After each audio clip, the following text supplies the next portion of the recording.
Hello and welcome back to my MMA channel. I've got a very different style of video for you today. It's been a busy week covering MMA, as well as doing my day job where I cover one championship. I was on New Central TV in Africa over the weekend to talk about Israel Adesanya's incredible win over Alex Pereira that I've still got the energy from. We did the PFL 3 press conference. By the time you are watching this video, that would have already happened, but I'm absolutely buzzing for that. You've got Arnold Allen taking on Max Holloway on Saturday night. We've been doing some Bellator interviews ahead of their big events next weekend. But the reason I'm here is to talk to you about Cage Warriors 152 in Manchester, which I'm going to be attending, hence the name of this video and the purpose of this recording that you are watching right now. It's been a long time since I went to a Cage Warriors event, so I thought it was time to break that period of not going to one. I honestly couldn't pinpoint you a reason why I haven't been to one, just things coming up, or you know how it is. But for people who don't know, I used to write some articles for Cage Warriors back in the day, interviewing some fighters and writing features on them, and so I used to go to some of the events as part of that. But it's been a long time. In fact, I believe the last event that I went to, ridiculously, was Cage Warriors 106, which people will know as Night of Champions. It was at the Apollo in London. It was an absolutely fantastic event. I've just pulled the card up now. You had Morgan Charrier on that card. You had Alex Lahore on that card. Modestas Bukauskas winning the light heavyweight title for the first time. Great flyweight matchup between Samir Fadine and Sam Creasy that ended in a crazy knockout. That war between James Webb and Matthias Frederick for the middleweight title that I will never forget. Mads Burnell putting on a clinic against Dean Truman. I spoke to Mads this week ahead of his Bellator fight. Jai Herbert versus Jack Grant was a beautiful striking display from the Black Country banger. Did he get signed after that? No, did he have one more after that? Because if he did, then I went to that one as well because it was in Birmingham. I'm just looking now. He did. So I'm completely wrong. What I was going to say is, I think the last Cage Warriors event that I went to ended in that crazy fight between Ross Houston and Nicholas Dalby. If you haven't seen that fight, go watch it on Fight Pass from Cage Warriors 106. I promise you will never see another fight like it. And I will never see another fight live like it. I went to Cage Warriors 109, didn't I? Where Jai Herbert beat Kane Carrizosa with that beautiful knee. Morgan Charrier beat Dean Truman. Those are the two. I completely forgot Jordan Vucenic was on that card. I completely forgot that Medals Flaminas beat George Hardwick on that card. It's been a long time because that event was in 2019. So that tells you everything. I don't know how I forgot that I went to that one. But anyway, we've got Cage Warriors 152 in Manchester. I'm going to be making the trip up for. Originally, I had a whole weekend planned where I was going to go watch Manchester City play Leicester the day after the event. And I had a train booked for straight after it. Beautiful. I was very happy with my weekend that I had planned out. And then, because of the Bayern Munich game in the Champions League, Manchester City moved the date of the Leicester game to Saturday at 5:30, which is ironically the same time that Cage Warriors starts. So I've obviously cancelled that. And I've made a couple of other plans that I'll show you throughout the course of this video to keep myself entertained on the Sunday because I have a day in Manchester to kill. But the main reason I'm going is, of course, Cage Warriors 152. The majority of this video is going to be kind of looking back at the actual trip, but let's have a quick look at the card so I can talk about what I'm the most excited about. Of course, the main event, George Hardwick. I didn't even realise I'd seen George Hardwick fight live, but I'm very excited to see him again, apparently. Defending the lightweight title against Jan Lies. Fantastic matchup. I'm so excited for this one.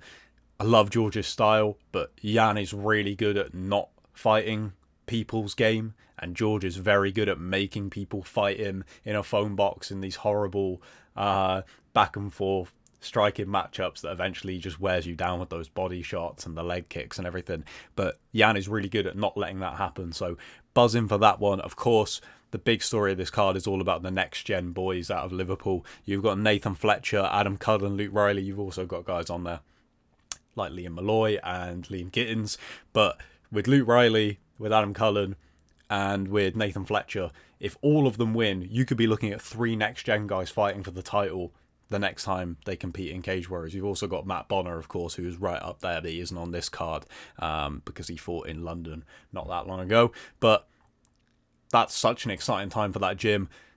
I'm sure Paddy's going to be there, probably Molly as well. They're going to make it a huge night for next gen. So excited to see all those guys compete. The Nathan Fletcher matchup as well, facing Dan Juice. Dan, I'll learn it before I get there, I promise. This is being recorded as I'm making my notes on all of these fights, so give me some time, okay? But that's a fantastic matchup. Obviously, Dan was supposed to fight Reese McEwen, who had to pull out guide for Reese, but fantastic matchup for Nathan Fletcher to get him right in at the top of the division again. This card's absolutely stacked. There's a ton of fights on here. It's going to be a lot of fun, and I am very excited about it. So, anyway, here's my trip. Hello again. It is now Monday morning. I got back from Manchester late last night, so I went straight to sleep, and here we are. So I can talk about my trip. Well, I started by getting a megabus in the morning from Cheltenham all the way to Birmingham, which was seamless, and then another megabus from Birmingham to Manchester. Got to Manchester about 1, got some food and made my way to my Airbnb and got myself ready for the event before getting an Uber over to the BEC Arena. I've never been to the BEC Arena before, and it is a strange place for a venue. Luckily my Airbnb was very close, but it's on a trading estate. It's definitely the strangest place I've been to a fight. At least, not necessarily a fight, but a big fight, you know. Big card, sold out. So that was interesting. But it was good. It's a nice arena. I had a good time covering the event. I will be posting on this very same channel a kind of full card recap with some clips and stuff like that, so you can check that out on this channel. It'll be going up a little bit after this, where I will talk about the actual fights and stuff. But yeah, the event went pretty seamlessly. Is there anything else to report?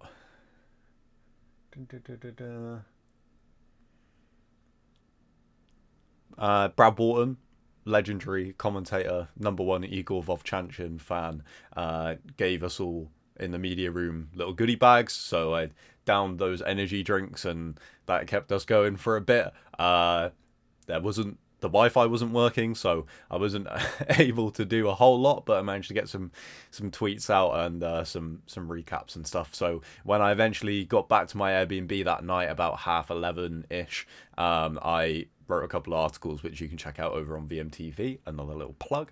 You can check out all the interviews and stuff like that over there as well.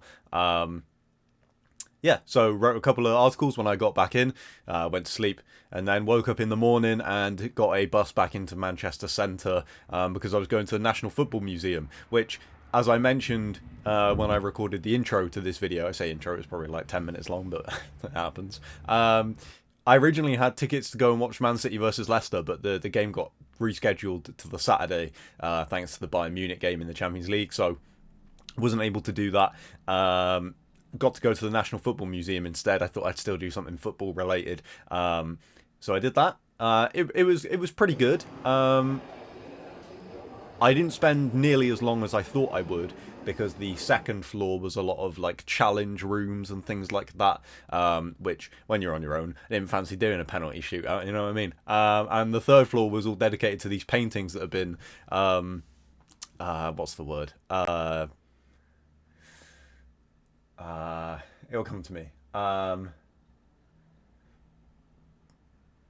No, it's gone. Eric Cantona and an athlete, I can't remember his name, so I do apologise, commissioned, that's the word, commissioned this set of paintings, which I'll show, you'll be seeing some of them now, and they were mental. So that was fun, but there's only so long when you're on your own that you can stare and look at a painting, so that went pretty quick as well. So I spent the majority of time on the first floor looking through some of the exhibits and stuff. I got to meet Sergio Aguero's head, which was cool, even if it was decapitated and not the real man himself. Some of the England stuff they had was really great.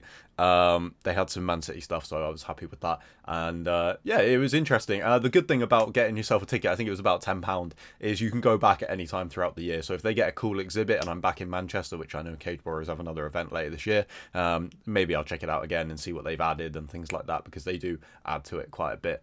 So yeah, it was decent. I had some time to kill before the next thing that I was going to go and do, so I went shopping. Unsurprisingly, bought some comics, as I always do when I'm in any kind of city with some time to kill. I also went to classic football shirts, picked up this lovely little Germany #9 shirt, which I sifted through the racks for some decent time, killed some time there. And then went off to the View Cinema at Printworks, which is fantastic cinema, by the way. I'm sure this won't mean anything to a lot of people, but in Gloucester we have a Cineworld, and I go there a lot, and it's not great. It's okay, but it is expensive. Whereas the View was cheaper. It had the recliner seats with the little fold-out table. It was lovely and cool in there, which was neat. It was just nice to honestly to put my feet up for a bit and watch the restoration, I think for 40 years of Raging Bull by Martin Scorsese, which I love boxing movies. And for some reason I'd never watched Raging Bull. I think it was just an issue of when it was going to come on streaming and things like that. So I'd never got round to it. I was always kind of waiting for the right time. I thought that would be the right time to do it. I actually had a bunch of stuff downloaded on my phone that I was going to watch throughout the weekend, and I ended up not doing it just because I wanted to save battery on my phone. So Raging Bull was kind of the first thing that I properly watched of the whole weekend. I mean, I don't need to talk about Raging Bull and how good of a movie it is. It's a classic movie. And it was very fun to watch it in that environment. It was a lovely experience. And then after that, I just basically killed time until my train. Obviously, I booked a late train back because I had plans to go to that football game that I mentioned. But when that got cancelled, I just had time to kill in Manchester. So I went to a couple of places, went to a bar and watched the Man United game, which was... it was alright, I guess. But yeah, killed some time, got the train back. It took me like just under 3 hours to get back to Gloucester, a train to Birmingham, and then a train from Birmingham to Gloucester. I watched the season finale of Watchmen, which I have watched that series before, but I wanted to watch it again because they're taking it off of Now TV for some crazy reason. So I finally got around to watching the final episode of that, and then I watched about an hour or so of Old Boy, which again I had downloaded and just hadn't got around to. And yeah, that was pretty much the trip. Is there anything I have missed out on? I don't think so. It was pretty easy to do. So if I am going to go cover another event in Manchester, I will probably do the same thing. Travel-wise, it was easy enough. And there's still lots of places in Manchester that I didn't get to go to that I did want to. But yeah, that was it. That's about all of my trip. So yeah, thank you for checking out this video. Like I said, make sure to check out the full recap of the card that I'm going to put up. That'll have loads of clips and stuff like that in it. Go to VMTV if you want all that stuff as well. And yeah, I'll catch you on the next one.